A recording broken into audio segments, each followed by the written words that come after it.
Today's a special day. We're going to start with a poppy presentation, and we have Mr. and Mrs. Koski from the Royal Canadian Legion here.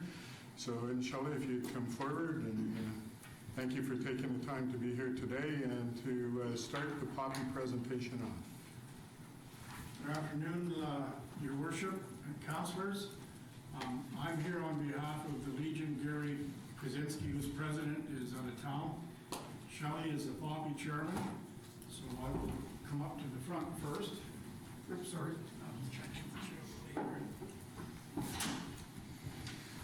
Cindy's going to take a picture of you pinning this to my chest because most people will want to make sure you draw blood.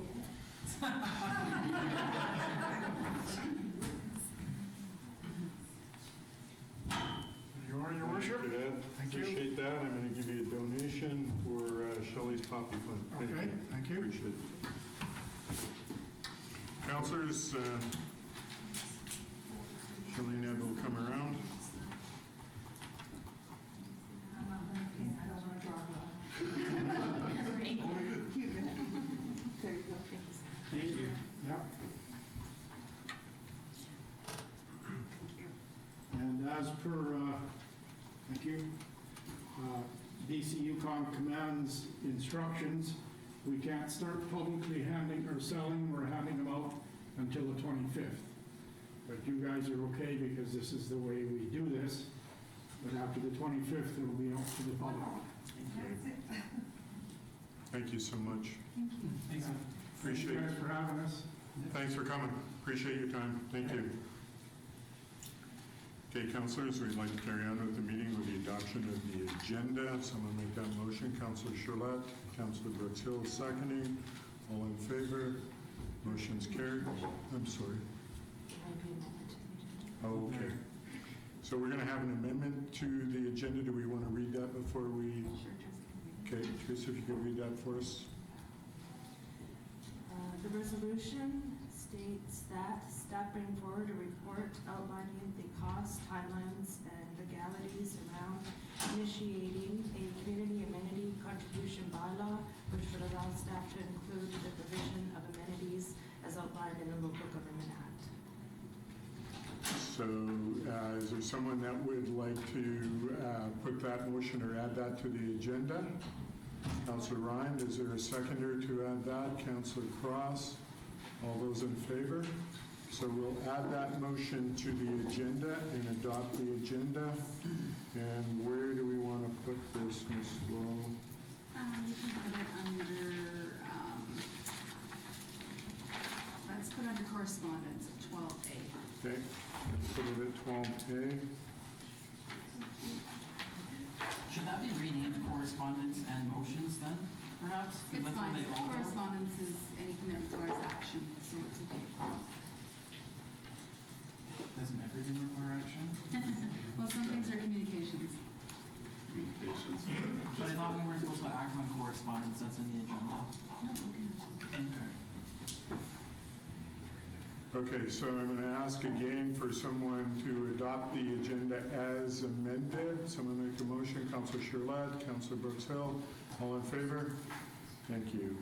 Moving on to adoption of the minutes. Regular council minutes of October 8th. Someone want to move that, please? Councillor Cross, seconder. Councillor Brooks Hill, all in favor? Motion's carried. Any business arising from those minutes of October 8th, 2019? Councillor Junker. Yeah, Your Worship, just a follow-up on my follow-up with Ms. Lowe. Do we have an ETA from Mr. Komalski yet? He's not here. Through Your Worship, I did speak to Mr. Kovanovsky, and he will be providing us with an update. So not today, but it could also be through communications, through myself. Okay. But he is working on installation of cameras in the areas of the elementary schools. Okay. Is he by chance going to be here today for his later stuff? I thought he was. Okay. Okay, thanks. Okay. Any further business arising from those minutes? I'm just going to move on to announcements from the mayor. I just want to say congratulate those who ran in our federal election yesterday, and congratulations to those who were successful. I want to thank everyone in the community that took the time to get out and vote. It's a good turnout for our area, and I'm just really appreciative of that.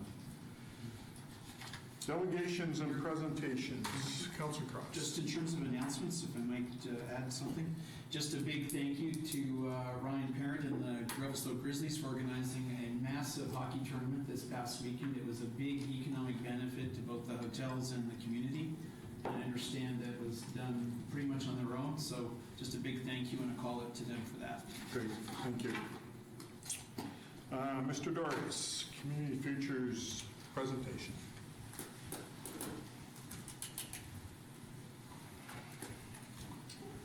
So first off, thanks for allowing me to come and speak to you today. We felt it was important for us to come and introduce ourselves to each of you and basically give you guys a rundown as to what we do, what we contribute to the community, and how we already work and align ourselves with the city. So before I get started, my staff is here as well, which I just want to allow you guys to put a face to them as well. We've got our executive assistant, Brooke, right there. Brooke, can you stand up? I can't see you. Thank you. And then our loans analyst, Cindy Maloney, Thank you. and Jamie Mays, who is our Community Economic Development Coordinator and works quite closely with your Economic Development Department, which I'll get into further shortly here. So first off, just to, be following our PowerPoint here, but first question is, who are we? And the first part of that is that we're a federally incorporated not-for-profit corporation that is part of the national CF network, 268 CFs national-wide, and part of 34 BCCFs, obviously in British Columbia. We were established in 1987. We were conceived of under the Turner Liberals and actually put into place under the Mulroney government, which is a rare situation that an idea from one party actually survives the election, and moving from one party to the other, that was such a good idea that they actually acted on it, and we've actually survived several party changes and prime minister changes over the years. Our program nationally has been such a success that no party has ever even stepped forward to try to change our program nationally and so forth. So in my opinion, the Community Futures program across the country is one of the most under-talked about but greatest successes in rural development that our country has seen. So, and I'll get into some of those statistics in a little bit. We have local board of directors, which we draw upon members of the regional district, residents of the city. We try to pull our directors from various areas of the economy, and various facets, different organizations, and so forth. So we try to keep it very diverse in developing board of directors. One of the things that has happened within the CF program a couple years ago is that we have term limits. We can't have our directors more than 9 years as per Treasury Board rules at the national level. So basically what we've done is we've been looking for, developing leaders and whatnot. We, have them come through our board development training and so forth, and we spit out a lot of people to various organizations around the community that that are contributing, greatly to the community. So, we look at ourselves as being an incubator of local leadership as well. We are funded by Western Economic Diversification, which is a division of Industry Canada. We currently have an operating contract that we're just coming into the third and final year of that 3-year contract. We've already been told there's a 5-year new operating contract waiting for us. Only issue that we have had is that we haven't had any increases in our operating budget in about 14 years now, with the cost of maintaining our technology, our inflation in staffing and so forth, which obviously the city has a lot of the same issues. We're having to do a lot more with a lot less. So we're hoping that there's, and it's certainly looking good in terms of what we've seen in early budget statements, in terms of there being more resources for the Community Futures program across the country in our new, soon-to-be awarded 5-year contract. And essentially, the main thing that we do is developmental lending, which I'm going to get into in more detail in a little bit, and community economic development. I don't know why it waited to put that up there, but and we are located in the Visitor and Business Information Center on Victoria Road, co-located with the economic development arm of the city and the CSRD, as a matter of fact. So we have actually quite a long history of already working with the city. Obviously, we've been co-located since 1987 when we when our program got started. It was actually initiated by Doug Weir, the then Director of Economic Development, that actually did the paperwork and put in the application for us to have a CF located here in Revelstoke. And that location also includes, obviously, the Chamber of Commerce, Visitor Information, the Roast Accommodation Association, and Tourism Revelstoke. We've got unbelievable co-location and thus collaboration that we have over in our building over there. And you guys, I'm pretty sure you're aware, but we have joint ownership over our current location between the Chamber, the City, and the Community Futures. The City is the owner on title, under which we have a bare trust agreement that stipulates the portion that's owned by Community Futures, the Chamber, and the City. And essentially, what that collaborative location has led to is, and this is going right back to 1987, is a complete sharing of staff and resources for the betterment of the community. And at the same time, projects come up. The way that I see things as a project of economic development is a project of ours, and the way economic development has always viewed things back as a project of ours is a project of theirs. And so basically sharing resources, expertise, and resources back and forth to get things done. That collaboration on projects and that entire collaboration between Community Futures, the Chamber, and the city's economic development arm, I should say city and CSRD's economic development arm, is actually, it's the envy of almost every community that we also have contact with around the province. In fact, there's now 2 or 3 communities that have actually gotten to the point where they've taken on the structure as well. Prince Rupert is the only one that's actually gotten to the point where they've co-located their Community Futures and Chamber of Commerce together, and it was based on our success. There's been numerous awards over the years at various provincial levels celebrating this collaboration between, especially between the Community Futures and the city. So our mission, taken out of our policies and procedures, Community Futures Development Corporation of Revelstoke will be a leader in the diversification and development of the local economy and improving the quality of life for all members of our community. So, everything we do comes under that mission. So, what we do, what many people are aware of, is our small business loans. I'm going to talk in more detail about the lending, because it is the single biggest service that we provide to the community. So we'll be talking about it in more detail. Just waiting for it to come up. We provide business planning and advisory services to basically anybody who has a business idea that they want to explore, or an expansion idea. They can come in and talk to us. Essentially, the service we provide is we tell them what they need to hear, not necessarily what they want to hear, but they're going to get straight advice and feedback. Sometimes that advice is maybe you might want to rethink this a little bit, and we see that as a positive intervention too when we keep people from starting businesses that they need to that needs a little bit more thought or resources to be able to pull off successfully. And then we also get involved in various community economic development projects. The 2 highlight projects are the 2 that we always talk about being the big ones that we've been involved in, that started as an idea at the Community Futures boardroom table, is the Revelstoke Railway Museum and the Revelstoke Community Foundation. Both started off as our projects that got developed and turned into organizations of themselves. But there's a long list of projects that we've either started or been involved with that have been very successful over the years. Then various business community supports. This would be things like our Export Navigator program. It's a partnership between the federal government, provincial government, and Small Business BC and Community Futures. The Basin Business Advisors program, Imagine Kootenai. There's again a long list of business supports that we have in place. The Start Revelstoke program. And then organizational capacity building.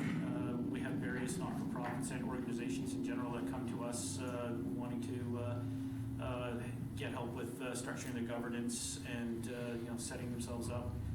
Also, in terms of, we have quite a robust board development training program that we invite other organizations to participate in. Also, when needed, for example, we provided until they were strong enough to stand on their own, provided all the administrative support to the Revelstoke Community Foundation until they had the assets and income to support themselves. The same thing when the city found itself in a position where they had to separate themselves from the Revelstoke Housing Society. We stepped in and provided all the administrative supports and governance supports and so forth to keep them, in business and growing until they had the capacity to take that on themselves. So, any organization in town that needs some assistance, they can come to us and we can see what we can do to help them out. So, our community futures lending, which is mainly what we do. We've been lending money to small businesses again since 1987. We've approved more than $26.3 million to 745 businesses over those years, creating or maintaining more than 2,100 jobs. So, one of the things I love about my job is that I can walk downtown and, I can walk in the street and say, okay, we've helped them 4 times. The list is unbelievable, and I take great pride walking through the community and seeing the impact that we've had. Some of the ones that I can talk about because they've agreed to allow us to write some stories on them. I think everybody's quite familiar with the chronometer story. We were the ones that were able to provide them with the capital that they needed to get to the point that they were able to meet the growth demands that they were looking at.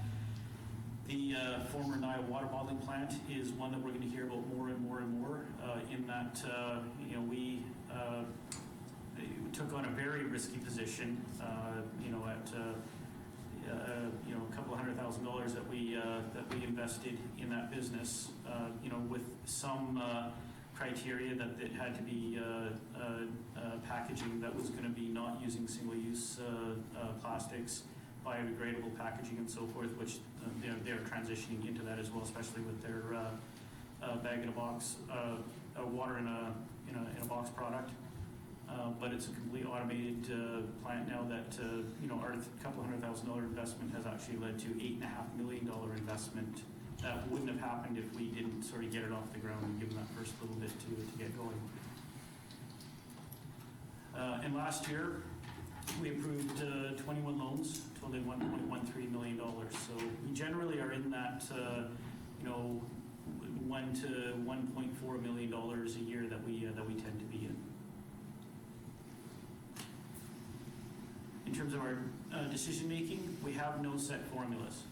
For example, in terms of equity requirements and so forth, we tend not to do this, but if somebody came in and they needed 100% financing to get their business off the ground with no security, if we like the deal and the business enough, there's nothing that says we can't do that. So we have complete flexibility when it comes to who we fund and who we don't. It's all local decisions made by our local loans committee and board of directors. Essentially, for us, cash flow is the key. If a business looks like it's got the ability to cash flow the loan and that they're going to be able to make it regardless of security, then we'll find a way to do the deal. Conversely, the deal could have the greatest security in the world. If we don't think that it's got the cash flow or that it's going to actually make it, we're not going to do the deal. We have to be convinced that this is a deal that that's going to be successful. And essentially what we're looking at is what's the best for the client and the community. Our loan approvals, if it's under $10,000, we can do it very quickly at a staff level. Anything that is up to $150,000, it requires the approval of our loans committee. Anything over $150,000 requires also the approval of our board of directors. So essentially what our mandate is, what we were created to do, by the federal government when we were set up, was to actually help businesses either start or expand that have good ideas but don't have access to capital through traditional means, i.e. banks and other sources. We're basically there to take on that higher risk, get them established, and then spin them off into the traditional banking system once they've got the capacity to be able to get there. And this bullet here, I don't want this one taken out of context because we don't want to be writing off money, but it does happen, and it's accepted within the federal government and our funders that if we're doing our jobs, we are supposed to be writing off some money. We're supposed to be taking that risk that results in some money being written off. We will go and collect aggressively, especially in cases where it's somebody who should be paying us, but they aren't. But at the end of the day, when things don't go well for some businesses, then yes, we have taken on that risk, and we do see some losses from time to time. Traditionally, our losses have been in about the average of 4.5% range, which puts us in line with the banking system. Which is really interesting considering we're supposed to be taking on much higher risk than what they are, because they only take on what they see as the less risky ventures into their portfolios. So here's a little chart that this is basically where the rubber hits the highway. This information is put together by every year we have to provide to the federal government the business numbers of everybody that we provide a loan to.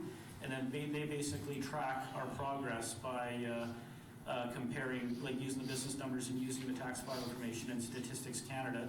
But CF-assisted firms have employment growth of 7.5%, non-CF-assisted firms at 2.6%. And this is across all of Western Canada. CF-assisted firms have a sales growth rate of 8.9% compared to the non-assisted firms at 4.4%. And in terms of who's in business after 5 years, if you're not one of ours, you got a 46% chance of being around. If you're one of ours, you're at 68%. And this is real numbers from all of Western Canada. So this is, I think, one of the most telling slides that we have, that we can, information we can provide. So we just finished our new strategic plan, which we thought it was important for you guys to see what is in our strategic plan, which is 6 key goals and priorities, and there's another 21 that fall under this, but I'm only going to cover the 6 key ones. First and foremost, manage the loan portfolio for growth, diversity, and sustainability, which over the years from 1987, we started with $1.5 million in seed funding from the federal government. Our portfolio is now depending on how you want to calculate our allowance for bad debts, is between $7 and $8 million. To provide expanded business and financial supports to local entrepreneurs, this would include things like expanding our Export Navigator program, start Revelstoke, Basin Business Advisors program. We're always looking for more programs and supports that we can put in place to help local business thrive. To partner in CED initiatives. Again, this is one of the most important things that we've done over the years. To strengthen and build community capacity and partnerships, and to identify and meet challenges and opportunities. So this is also a key thing that we work with the Economic Development Department on. An example of this would be the first go around with the caribou habitat protection measures. It was Community Futures that stepped in and led that collaboration of industry and government that led to a lot of the initiatives that got started. We're getting ready to fully involve ourselves in the current caribou situation. In terms of opportunities, this is where we just keep looking around. What can we work towards in this town? One of the ones that is in our strategic plan, mentioned specifically under a few of these, and especially under this bullet point, is around building and growing an agricultural sector in Revelstoke, supports for a growing and developing tech sector, and so forth. So there are great opportunities in these areas that we've got a few projects on the go that, that are meant to, or, to build supports and build on those opportunities. And last, the other one is to increase the awareness and public perception of the organization and its activities. And one of the reasons why I'm here today is obviously because we're trying to raise that awareness. We've been using Facebook quite successfully and social media quite successfully the last couple of years.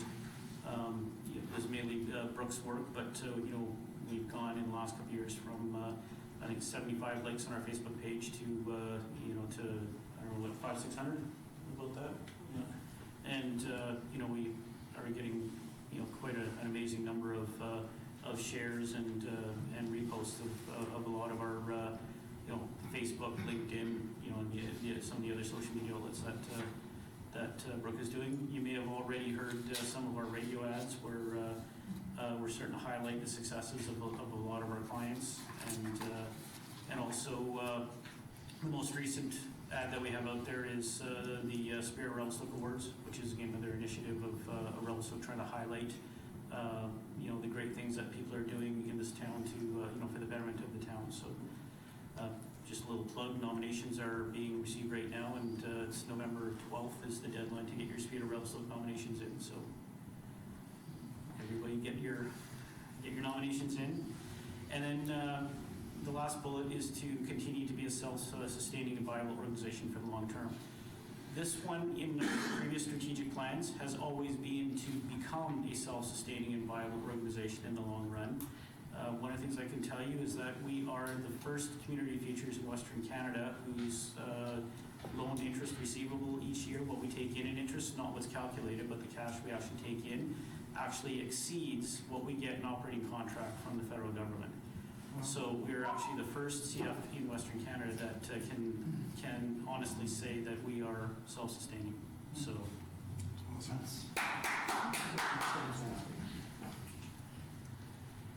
And then a really nice piece of information that I can pass on to you is that we've been chosen to host the Community Futures of BC Provincial Conference, September 15th to 18th.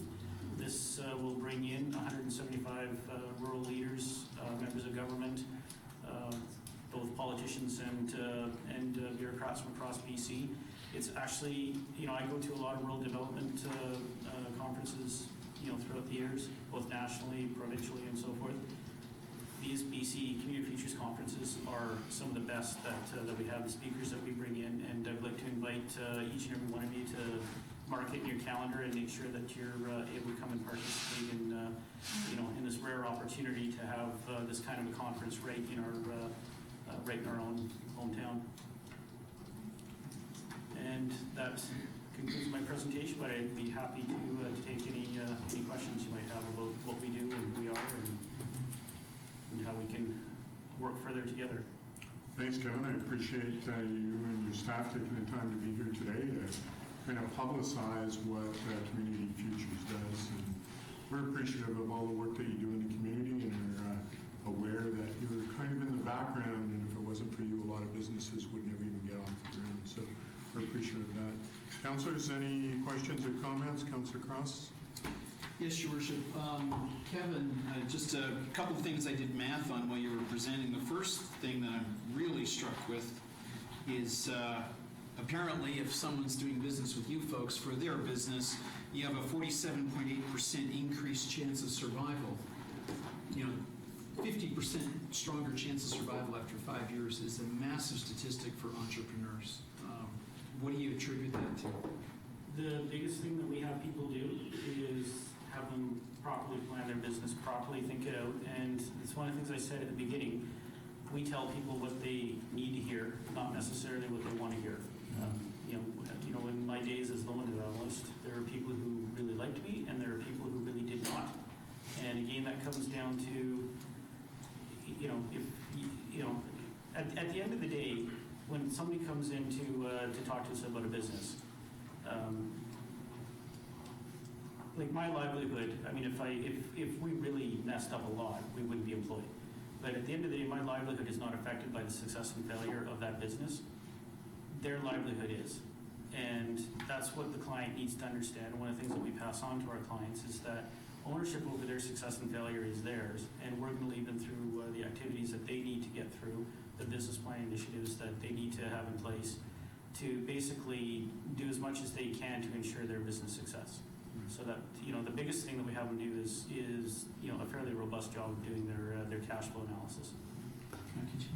Yeah, thank you. Yeah, so in that vein, and I know, being a serial entrepreneur myself, in and out of corporate, in and out of my own business building over 40 years, I know that sometimes when you go to see a lender, it's not a happy experience, So do you think the fact that you're a different kind of lender allows people to hear your message better, or is there any impact there at all? You're what I would be called in the lending world, a friendly lender. Obviously, of course. We have been very successful in helping to grow business. And, I think a lot of it is just the fact that, we're inclined to say yes until we have a reason to say no. But if we do have those reasons to say no, we have to, because it's not us. Like if we lose $50,000 on a loan, it doesn't hurt us. It sure hurts that person, and and their family. And that's some things we talk about with them, is we make sure that they're looking at all sides of starting a business, including what will happen if they fail, and what happens to your family if the business doesn't go well. And so there are some people who are willing to take that risk once they really understand that risk that that they're taking. There are not a lot of supports for businesses when when things go. It can be lonely starting a business. It can. I got one final question. Just another stat one. So historically, the average loan's been $35,000, and last year it was $53,000. Seems like a big jump, although I'm guessing that it's like our average loans. Yeah. Yeah, like if you take the amount of money you loaned over a number of files. I'm guessing that over time those numbers have crept up, so the difference is... Well, they have. When we were first set up, our loan maximum was $75,000. And then that jumped to $125,000, then $150,000, and now we're allowed to do loans over $150,000 so long as it's, there's an extra process of not just our loans committee, but also the board has to see it as well in camera. So, basically, I'll be honest, $150,000 is actually too small in terms of what we can lend for some of these startups. And so we've been working with Western Economic Diversification on some non-monetary asks that are allowing us to have some greater limits. In our case, it's going to be really opening the door for us, because some of them are going to be like the percentage of our overall portfolio that can be to any one business. If it's 10%, that's quite a big loan that we can, would we ever want to get into a $750,000 loan? Probably not, but the rate situation, it's a much bigger tool that we can start to play a much bigger role in some of the bigger startups that are coming to town. On that segue, I'll just say that I, having done work for Queen's University, advising entrepreneurs all over South America and North America, and working in that field a little bit over my career, I can honestly tell you it's easy to start a business and it's easy to get money to start. The problem is working capital. God help you if you're successful. So it's actually one of the things I bring up when in my days when I was a loans analyst is it's like buying a car. Anybody can go onto a lot and drive off with a brand new car. The trick is being able to pay for it. Right. And business is really the same. You guys, anyway, I'm very thankful for the work you do for our community, and just a tremendous success record. I work in that field a little bit on the periphery, and I just want to say thank you very much to you and your team. Thank you. Councilors, any further comments or questions? Mr. Dorrius? Kevin, thank you for taking the time to be here. Thank you. Thank you.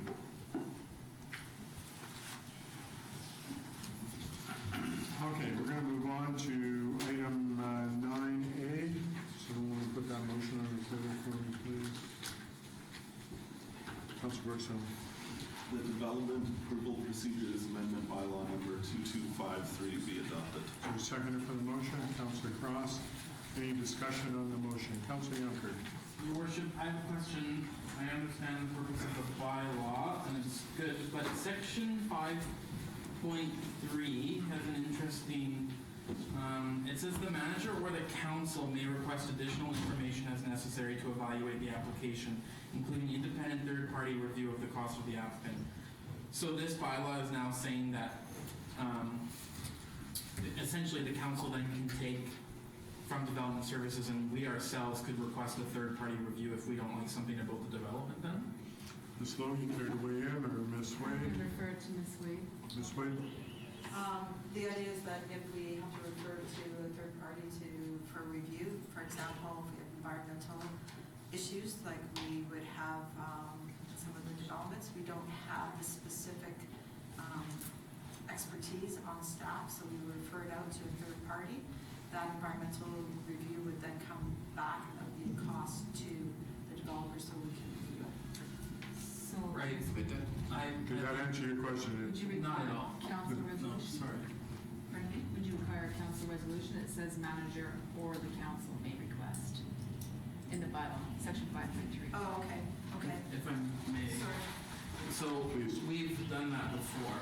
When we were with RMR, we requested, with riparian, whatnot. So this is, I understand the purpose of the bylaw, but what I'm trying to clarify, is that the third-party costs, I like in here now, we're going to be passing on that cost. We're not going to pay for it anymore. That's terrific. But what I'm trying to understand is we've always already, that's been directed and that's a staff decision. So are we now allowing in here for council to also have approval now to direct? So if I don't like something, for instance, about a development, or I believe that we should have a third-party riparian review or whatnot, I can now bring that motion and council can direct you, because that's how it's worded in here, that council may request additional information as necessary to evaluate the application, including an independent third-party review at the cost of the applicant. So, I'm not saying it's a bad thing, I like that, but I'm just trying to You understand. want clarification? I just want to make sure, because if that's what we're doing, then I'm going to take advantage of it. so Ms. the Wade. idea would be that when a report would come forward and we are presenting it, that we would identify that that is something that we're requiring as part of that application. Right. So that's where that would come into being, And you would ask for council support? because it would be part of the report that is going forward. It wouldn't be something that, that council specifically would come and say, hey, I want this done, because we have to follow procedures within the zoning bylaw and other procedures within the LGA. So what the idea is that when we come forward, it allows us the ability to say these are the third-party reviews we're requesting as part of the review of a rezoning application. And you're looking for council support? Well, because that report would be coming through the council, because when we bring rezonings, it would be part of it. So, okay, so I understand that, but I'm then confused that why that wasn't done. So before, when that was happening, was that not Well, we're just bringing this up, I think, into the procedure bylaw, and we're amending this. Is that correct? Ms. Lowe? To your worship, the amendment is just what's underlined, including third-party reviews at the cost of the applicant. The rest of the sentence was already existing in the bylaw. right? So I'm just making sure now for the third-party review, though, because this is different then. Yes. Okay. Okay. Ms. Wade? Yeah, just to clarify, it is to clarify that we are taking money for third party. It was silent before. I know. Well, I understand. I think it's terrific. It's good. Perfect. Thank you. Any further questions on that? Okay. Did I ask if everybody's comfortable with that? All in favor? Motion's carried. Thank you. Moving on to item 11A. You want to put that motion on the table, please? Councilor Sherlock? That an application to the Columbia Basin Trust Social Grants Program to continue and expand the work of child and youth mental health and substance use collaborative be supported. Seconder for that motion, Councilor Ryan. Any discussion on the motion? I think this is the Youth Mental Health Substance Abuse Collaborative are asking for support with their Columbia Basin Trust grant. Okay. Councillor Cross. I would just say it's an easy one to support. We're supporting them asking someone else for money. I think that's great, and it's a really good cause, so I think we definitely want to be behind this one. Okay, any further comments? All those in favor? Motion's carried, thank you. Item 11B. Someone want to put that? Councillor Ryan? That an application to the Community Action Initiative, Community Wellness and Harm Reduction Program for municipalities to develop a community-wide harm reduction strategy, conduct awareness activities, and explore ways to decrease stigma and other barriers to accessing local services be supported. Is there a second for that motion? Councillor Sherlett. Any discussion on the motion? Councillor Sherlett. Just as I was reading through this report, I'm so impressed with work that's been put together. And this seems like a great example of trying to deal with the source of some of the challenges we're facing. When we talk about mental health being so important, how do we even start on working on this? Because it is such a beast of a problem. This seems like the right way to bring the right people together and get the funding in place and be able to leverage some of that funding coming from other levels of government. So kudos, this is awesome. Okay. Any further discussion on the motion? All those in favor? Motion's carried. Thank you. 11C, we have a presentation. Mr. Coulson.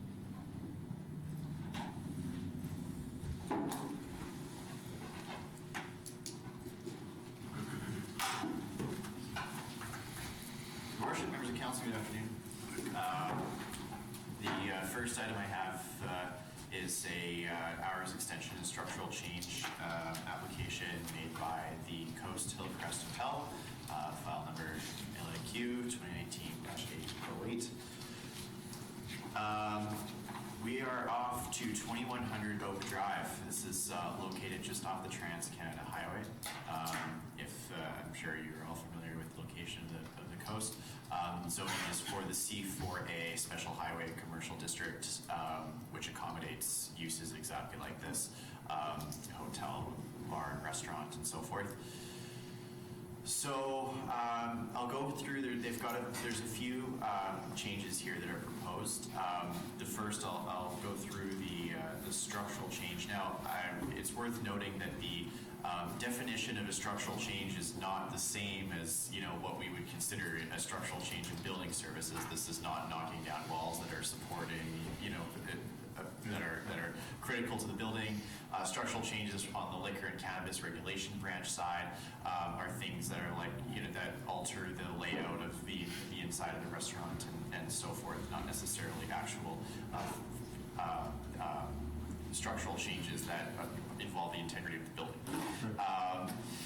The proponent has requested to make an adjustment to the layout of both the food primary and the liquor primary areas without actually changing the number of seats that are in each, just kind of swapping them around. The reason for that was to accommodate the location of a pool table. So I'll go through this here. This layout shows that this is the lobby area here. So when you come in to the hotel, you come in through here, and this is the lobby area. This is where the pool table is currently located. And the LCRB has requested to place this within the liquor primary area. So this is a food primary area that's becoming the liquor primary area, equivalent of 16 seats. And this will be a liquor primary area that will be incorporated into the food primary area, again with 16 seats. So there won't be any net change to the number of seats in each. They'll just be changing the areas for the liquor primary. So that's the summary of the structural changes that will take place. They also have come forward with an hours adjustment to the restaurant and to the pub. So again, separating out the food primary from the liquor primary areas. So the food primary area, they wish to open 2 hours earlier in the morning to begin serving alcohol and samosas with brunch and so forth. So that was the request for the food primary area in the restaurant. And in the liquor primary area, again, they've requested a earlier start time for the same reason, and for a later close time, the purpose of which is to accommodate things like weddings and events.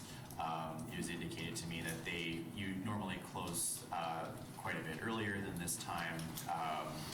However, that liquor service is simply to accommodate whatever special events are taking place in the restaurant. So we distributed distributed notices within 100 meters of the hotel. For the hours, interior structural changes don't require public engagement as part of our policy. However, hours changes do. No comments were received on those hours changes. As far as the structural changes go, the Liquor and Cannabis Regulation Branch requires the occupant load to be stamped by our building official and the fire department. So those individuals are currently reviewing that now. So the approval of this will be subject to them stamping that. So this doozy of is essentially the resolution that the LCRB requires of us. We are recommending that the changes be approved. Great. So I'll ask someone to put the motion on the table, and then we can ask questions or discuss this further. Someone want to bring this forward, please? Councilor Cross. Sure. Does this one that requires I was complete? just going to try and intervene here. As Yeah. we have this on the screen, we can just say as projected on the screen or written in the agenda. I'm happy to read the whole thing, but You don't have to. that's the legal requirement. If you just read the first I will. paragraph and then and as per the agenda. I will, Your Worship. The council endorsed staff's comments based on the regulatory criteria of the Liquor and Cannabis Regulation Branch for a permanent structural change and a change to hours of liquor service, and that the feedback from residents, if any, solicited by notification letters mailed to property owners within 100 meters of the subject property be provided to LCRB, and as on the screen. Okay. Is there a seconder for the motion? Councilor Ryan. Any further discussion on the motion? It's fairly clear as to Mr. Coulson's presentation, but any questions? Councilor Cross? Yes, Your Worship, just a couple of verifications more than anything. So we're strictly here just altering the hours for the Hillcrest Hotel facility, just in case folks are misreading that. That's what I thought, thank you. And secondly, a note in the staff report that the RCMP was consulted, and I want to verify that just because it is a highway hotel. That's a tricky left coming out of there. We're extending liquor service. I have some minor concern about that highway intersection with extended liquor service. I think the beauty of this place, but I'll just ask RCMP to confirm. Yes, the RCP always consults as part of our referral process. And they have no concern. Had no concerns were received. Thanc you. And I think being a hotel, 2:30 in the morning, if you're still drinking, you might want to find a bed before you. Let's hope so. Councilor, do you have a councilor? Any other councilors have questions or concerns on this motion? Did I ask for a seconder? I did. Yep. Okay. Did I ask for a second? Yes, I'm the seconder. I'm losing it here today. All those in favor? Motion's carried. Thank you. Moving on to 11D.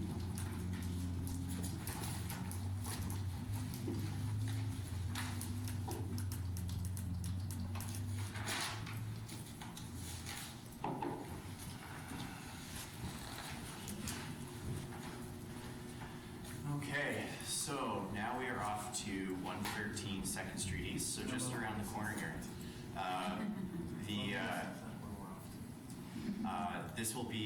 This is a cannabis retail license application and provincial referral received for Evergreen Dream, a proposed cannabis retail store location. So our recommendation is to move forward with the cannabis retail store. We note that it is consistent with the uses permitted in the C1 zone. The site is located over 100 meters away from the nearest cannabis retail store, and the site is located 100 meters away from the nearest park school facility that caters to youth.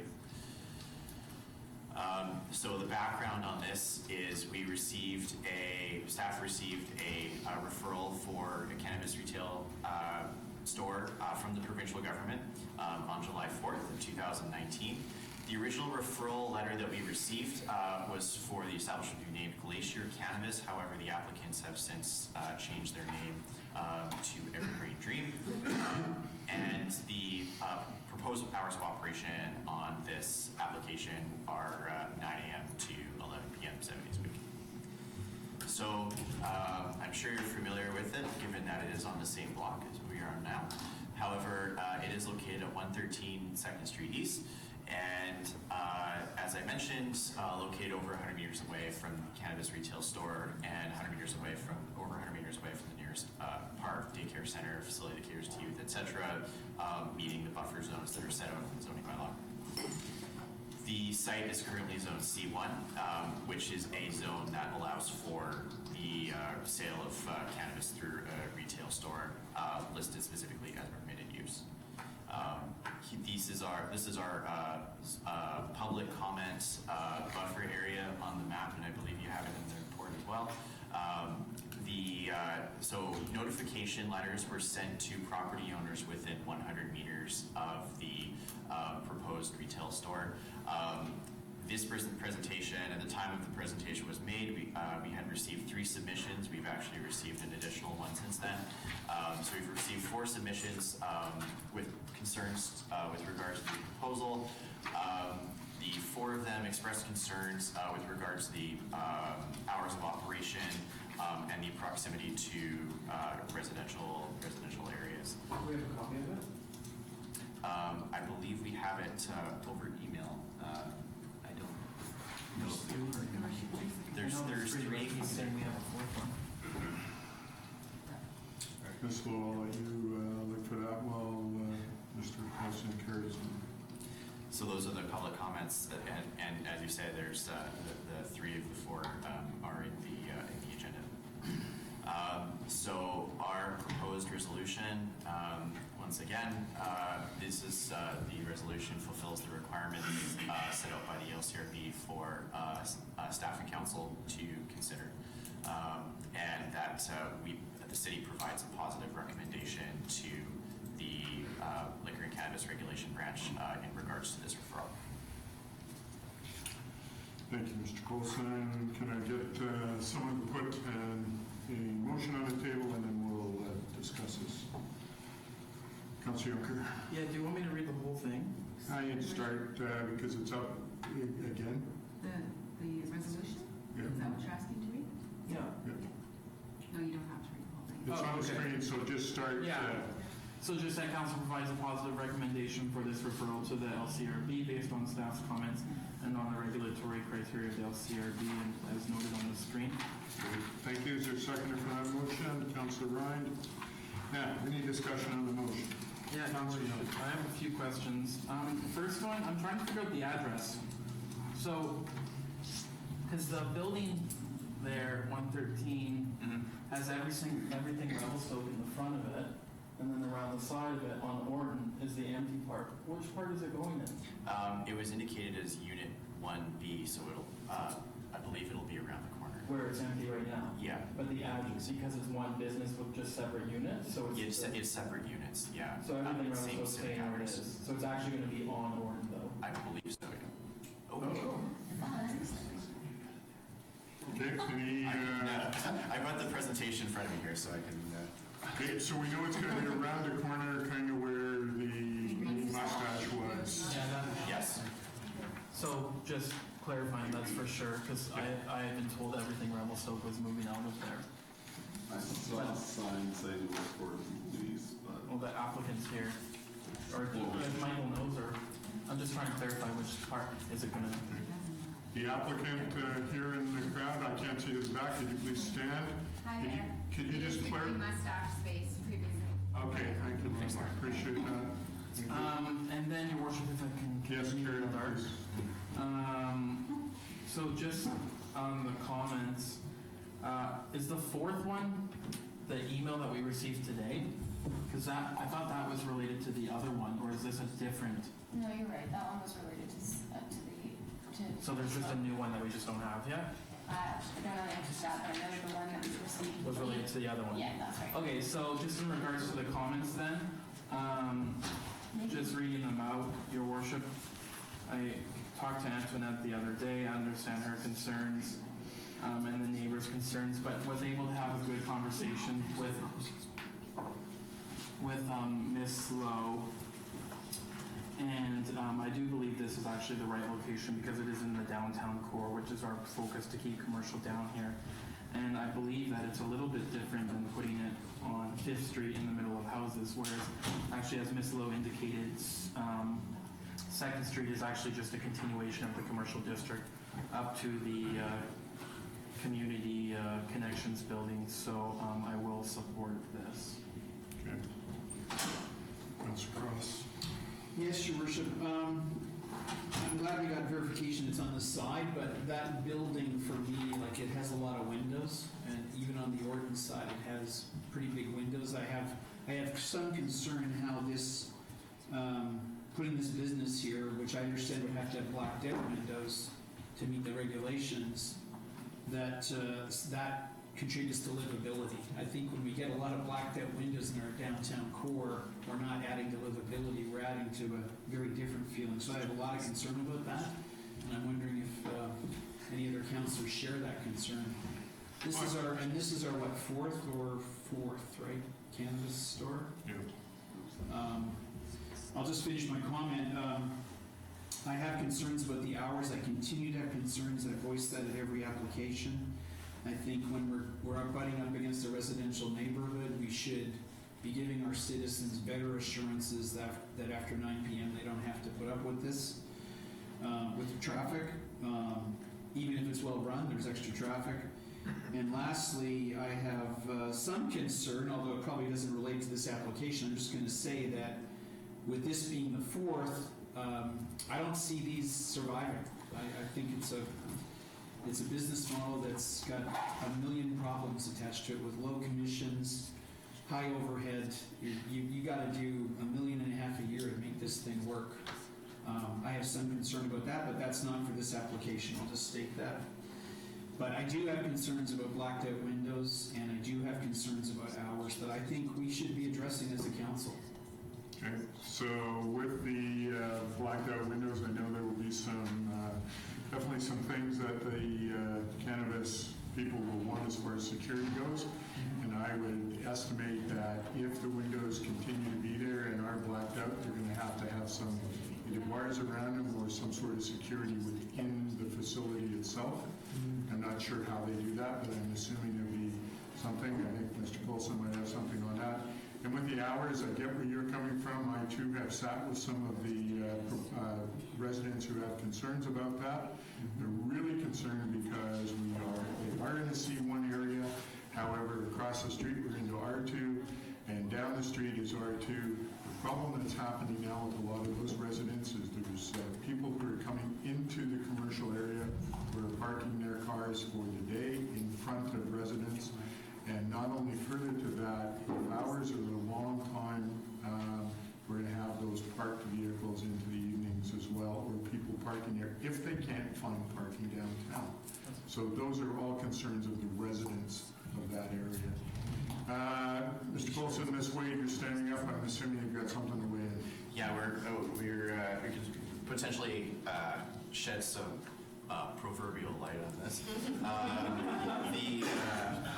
With regards to the blacked out windows, so the regulations around this at the provincial level indicate that it doesn't necessarily require the blacking out of the windows. It requires that you're not able to see inside the store. So there are different ways to achieve that. One option that has been done in other communities is putting graphics on the sides of the windows such that you can't actually see into it. Other things like, white frosted glass is something that can be done as well that isn't necessarily, still allows for some natural light inside the store and doesn't look as bad on the outside. So there are different options that can be taken to fulfill those requirements at the provincial level. Thank you. Ms. Wade, do you have something to add? I was just going to, when this came up at the previous council meeting, we talked a little bit about hours, and the council does have the ability to modify hours if they so wish. I know we had that discussion on another application, so I'm just reminding that there is that option of modifying hours, because that is under the jurisdiction that we're about to do. Okay. Councilor Gillette, Councilor Ryan, and then Councilor Purcell. conversation around the hours, and I'm wondering about where we could bring the conversation, especially in light of the report that we just approved earlier today with the CYM HSU collection of letters. Because this seems to be a part of a larger conversation where we have various things, like alcohol and cannabis are accepted intoxicants, we'll say, and there are ways to enjoy them responsibly and there are ways to not enjoy them responsibly. Serving it right is supposed to help mitigate this when it comes to bars and public places to consume alcohol. And when we look at liquor stores and the cold beer and wine stores that are open quite late, and we have quite a few of those available in our community, and they all seem to be doing just fine.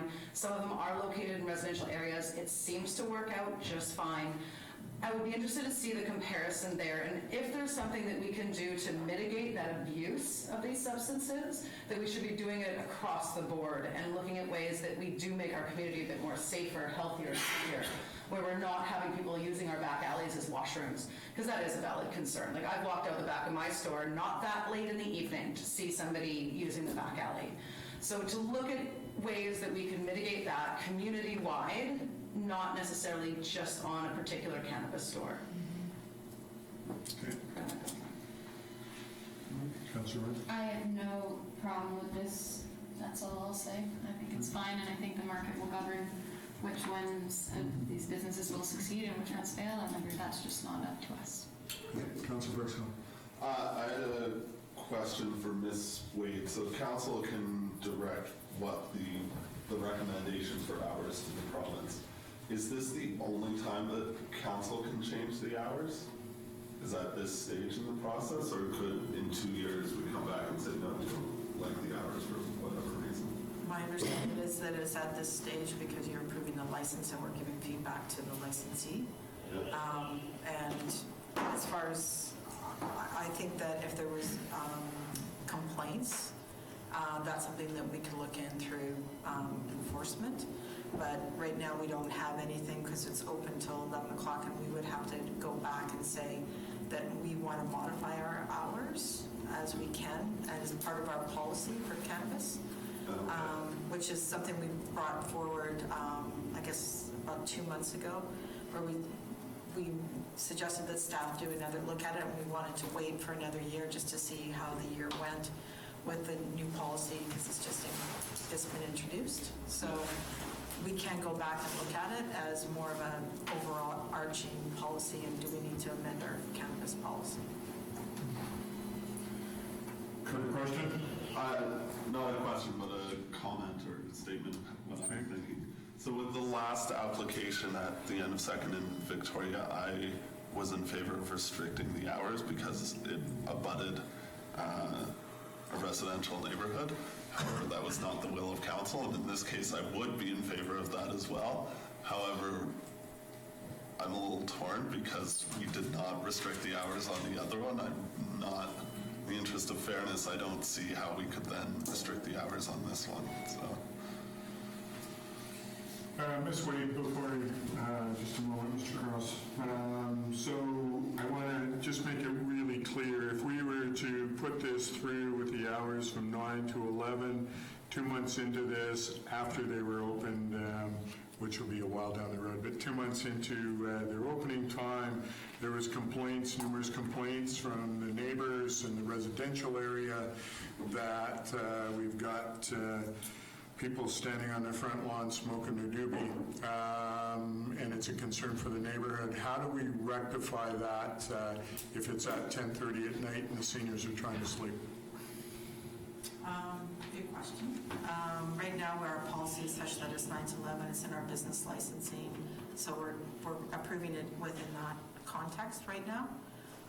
So if we go forward and change the hours of operation in our cannabis policy, which then would have to be reflected in our business licensing bylaw, then my take on it would be that they're grandfathered with these hours at that time because we've approved it at this point in time. So what you're saying is that if we set it for 11 o'clock, even though there are complaints from the neighbors, there's no recourse backwards. Is that correct? That's what I think right now, and Ms. Lowe might be able to add into that as well. Your worship, what type of complaints? No, good point. No, if somebody walks out of their house, or one of the seniors in the neighborhood, and we have lots of seniors living in that neighborhood, are saying, listen, I have people standing in front of my house that are having a conversation, but they're doing their smoking in front of my house, and it's repetitive. What are the recourse? Because I know that some people are going to be frustrated with that. Your worship, unless they were breaking some type of a bylaw with respect to noise or trespassing, there wouldn't be a lot of recourse for just standing on the street and smoking marijuana. Okay. So Councillor Cross and Councillor Yonker, please. Yeah, I just thank you, Your Worship. I want to be clear to my fellow councillors. Sorry about my comment about viability, Councillor Ryan. That wasn't my main point. My main point is the hours. And, you know, we're elected to represent the people, and yes, we have the democratic ability to make our own choices, but we have 3, possibly 4 letters of concern about hours here within 100 meters. Why do we send these letters if we're not going to listen? This affects the livability for people right next to this. And I get your point, Councillor Mike Brooks-Hill, that, yeah, we gave the other one it. I did not support that. I wanted it changed. I think we need to do the right thing for our residents as well. I support the business starting. I think it'll probably be a good business. I hope they're listening to the window comment, that there's other options than blacking out the window. That would not serve our okay? Because my next ask was make it part of the application, but thank you. So, Your Worship, I continue to, I am not going to support this unless we amend to do. I'll put forward an amendment for hours change to 9 p.m., which I think is striking a balance between what the application asks for and what the residents ask for, being 6 p.m. Okay, so I'm going to go to Councillor Yonker first. Thank you. Councillor Yonker. Yeah, Your Worship, thanks.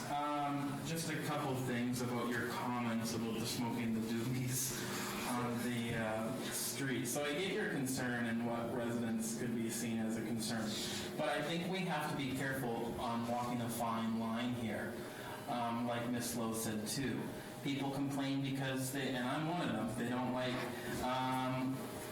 people parking in front of their house on the street, but it's not yours, that's a public street. People don't like them smoking, people don't like them talking. So this is a fine line that we need to be careful about walking that line. But I would say though, to Ms. Wade's comments, there have been municipalities, though, however, that have gone back and changed their bylaws and have actually just required a change in hours for a certain type of service. For instance, you know, I believe it was up in Fort Nelson, they required all liquor establishments to close earlier as they were having high amounts of crime. So that is something that we could look at for sure down the road if we wanted to. Because I would never be in favor of one, personally, just changing 1 hour, and I don't even know if that would be legal, but you could look at, for sure, an entire establishment. So if that's something down the road in a year's time, once we have 4 or 5 or whatever it is established and we get numerous complaints, then yeah, I'd be all ears to looking at requiring the bylaw to be changed.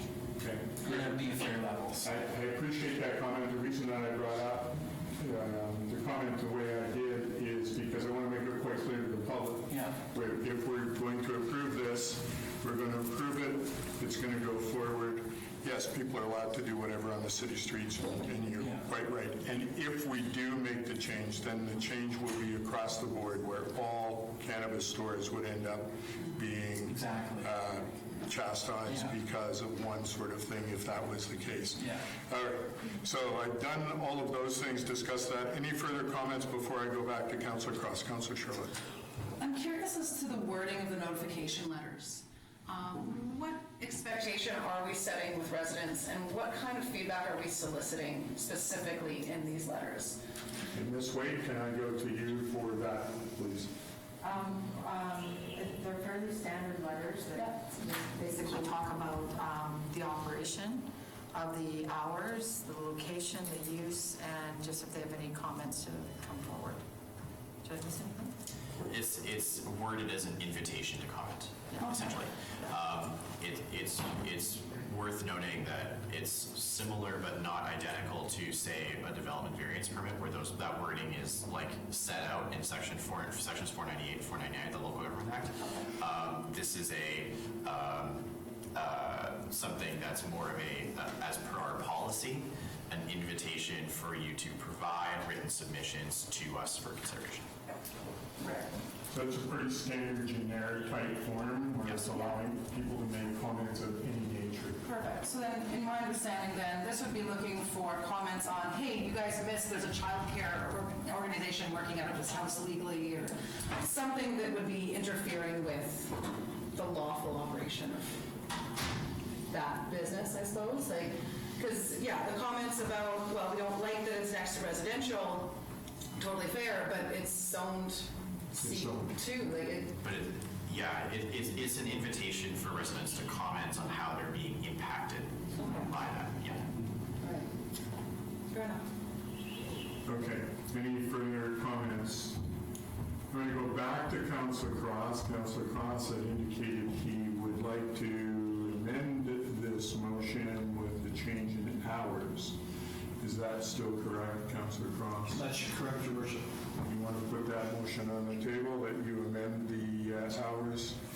Yeah, the motion would be exactly as it reads, except to change the hours from 9 a.m. to 9 p.m., 7 days a week. Okay. Is there a seconder for that motion to change the hours from 9 a.m. To 11 p.m. and reduce them 2 hours to 9 p.m.? I'll ask again, is there a seconder for that motion? Okay, that motion is now failed, so I'm going to go back to the original motion that's on the table. Is there any further comments on the motion that's on the table? So we did put the motion on the table. We did. Councillor Cross. I'll make one more comment, Your Worship, that I'd like the council, if we approve this and we continue to ignore citizen comments within 100 meters of variance or any other application, we need to have a serious discussion at council about what livability means in our strategic plan. Because to me, this is a travesty. We're not listening. Okay, thank you. Councillor Ryan.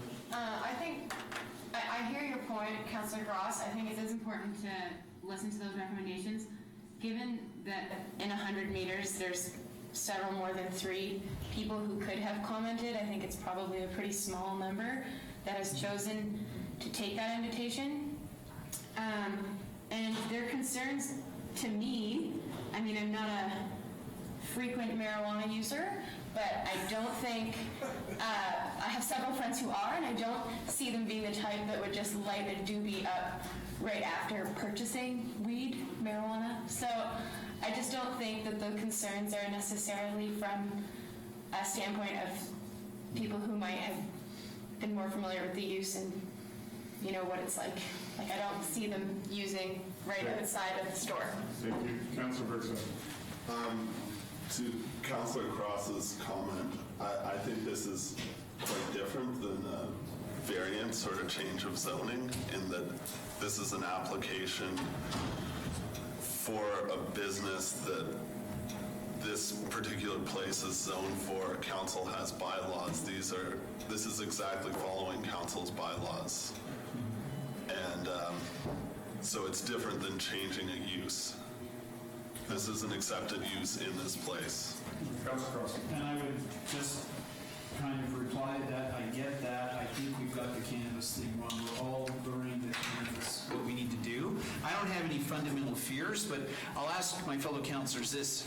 How many times have you tried to sleep with an open summer window when someone's talking outside your house 20, 30, 40 meters away? It's tough. It resonates. I just think we should be slowing this down. 2 hours is not going to make a major difference. I honestly don't think anybody's going to be selling much after 9 p.m., to be honest, but I think I see my job as being cautious with the hours. And so I would prefer that we looked after that. In fact, I will look at gathering support for a fundamental change to all of that. Ms. Lowe, did you want to wait? No. Okay. I think I'm done now, Your Worship. Good. Any further comments on the motion on the table?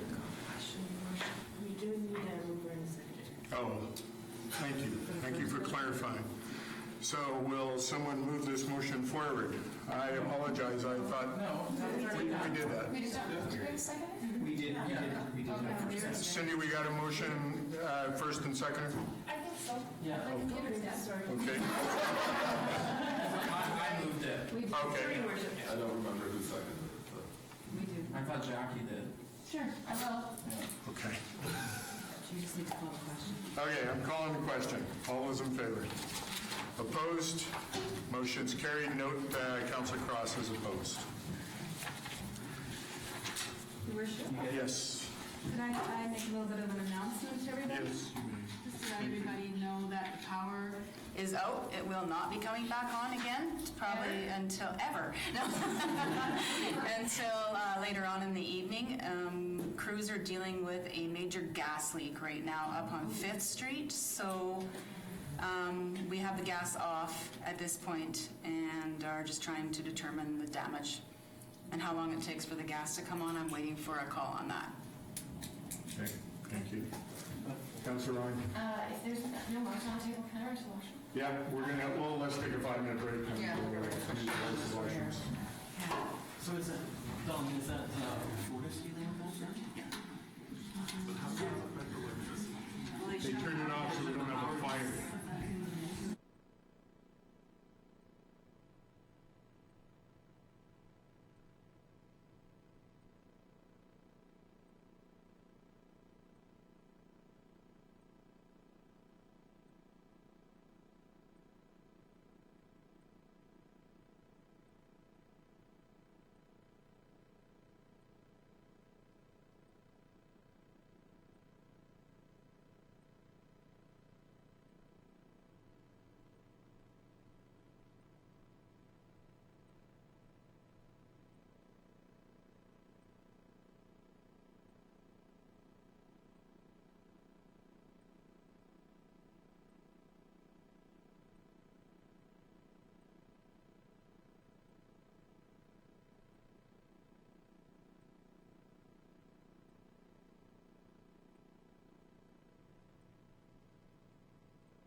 Okay, go ahead, Michael. Might as well start with the presentation of this motion. Yeah, it's not very visually appealing, but Okay. we'll go through it.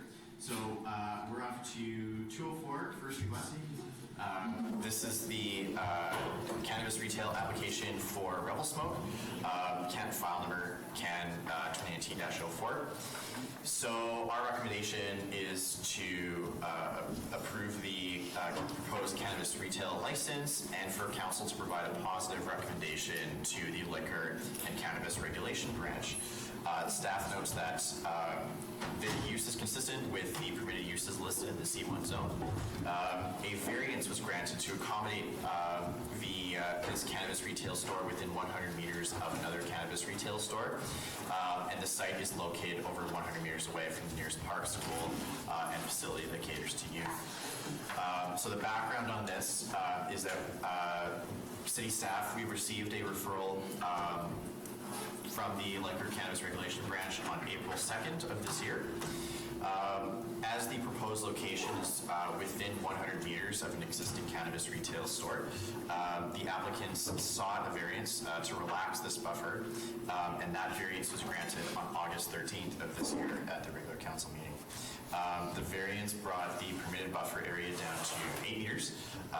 However, the actual walking distance between the stores is about 42 meters, and the stores are not located within a site of one another.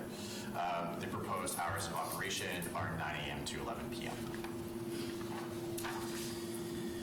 So, as I mentioned, as far as location goes, Revelstoke is located at 204 First Street West. And as I mentioned, a variance was granted so that the location could be within 100 meters of an existing cannabis retail store, and it is located over 100 meters away from the nearest park, daycare center, or facility that caters to youth. Site zoning, the site is zoned, or C1 zone, which permits cannabis retail use in that particular zone. It is our regular downtown central business district zone. As for public notifications, similar to the previous application, the notification letters were sent out to properties within 100 meters of the proposed cannabis retail store. We received a comment from the existing cannabis retail store, which was located within 100 meters of the proposed location. We wish to note that this application that you have before you is for consideration for the license and positive recommendation to the LCRB, and again that a development variance permit was granted to reduce that buffer down. So, again, I won't read this entire resolution, but we're proposing that we provide a positive recommendation for this referral to the LCRB based on staff's comments and the regulatory criteria provided. Great, thanks, Mr. Paulson. Can I get Councillor Ryan?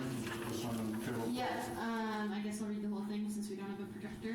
That council provides a positive recommendation for this referral to the Liquor and Cannabis Regulation Branch based on staff's comments and on regulatory criteria of the LCRB, and that feedback from residents of any solicited by notification letters mailed to property owners within 100 meters of the subject property be provided to LCRB, and that council recommend the approval for the issuance of a non-medical cannabis retail store CRS license to 1184965 BC Limited, Curtis Kohler, Revelstoke Cannabis at 204 First Street West, with operating hours of 9 a.m. to 11 p.m. 7 days a week for the following reasons.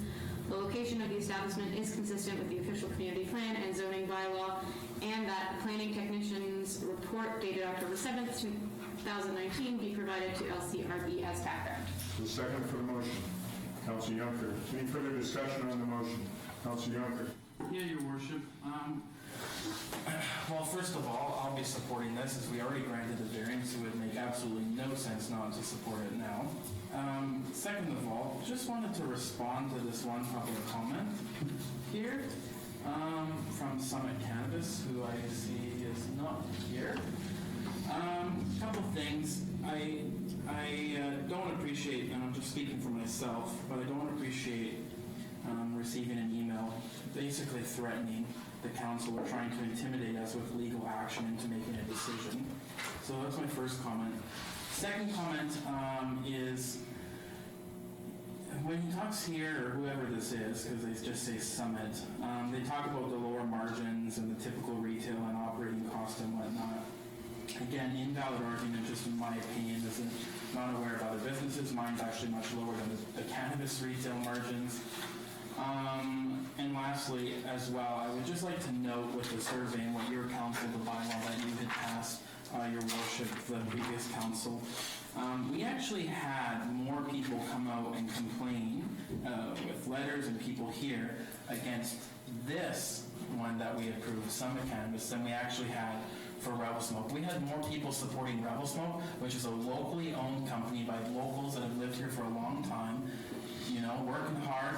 The intention was always there. They opened their glass shop before Summit was even open, and Summit is a corporately owned franchise, which I will add, their CEO of the company has blocked me on social media when previously I was asking questions. So not a big fan.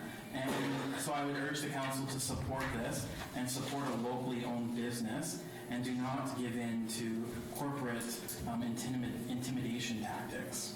Thank you for your comments. Any further comments, Councillor Ryan? I'm in support of this application or recommendation to the Liquor Control Board.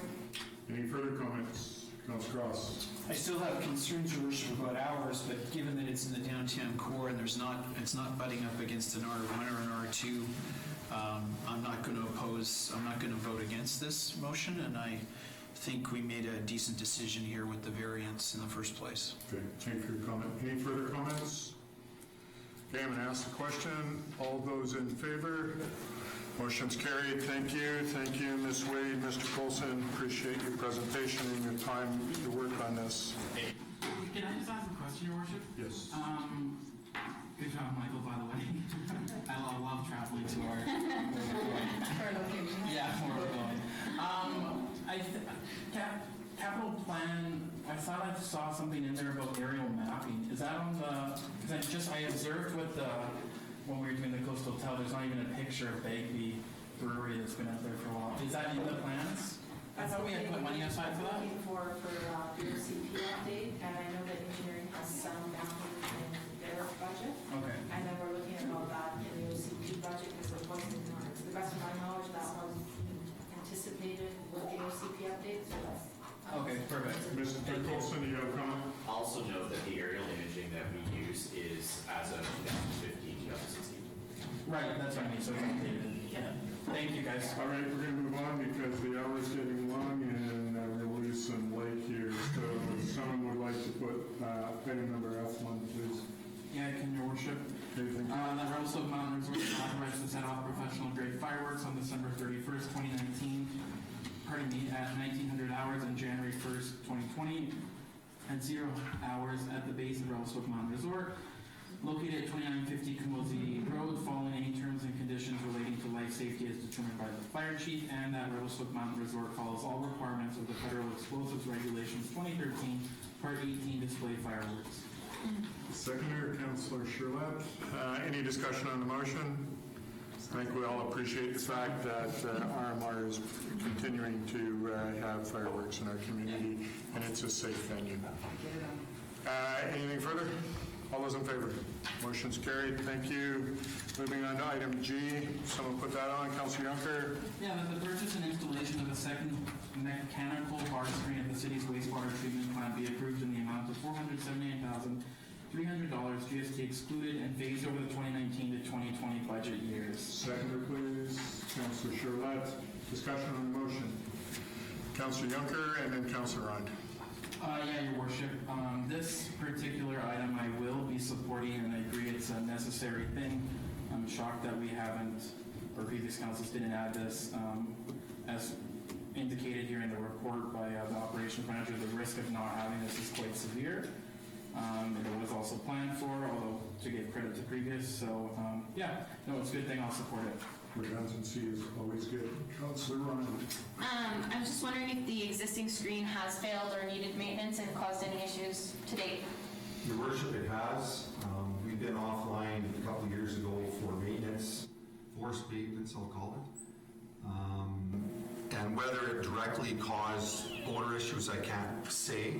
However, those solids go directly into pond 1, and in all likelihood would cause us issues as far as the process goes. Great, thank you, Councillor Charlotte and Councillor Cross. I'm just curious if there's any ballpark understanding of what would the second screen have cost back then? Why was what kind of budgetary constraint?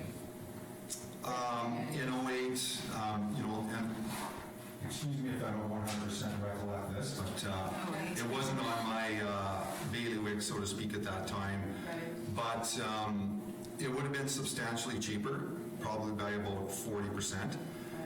And the budget just overran on the proposed, and then they decided to not put the screen in.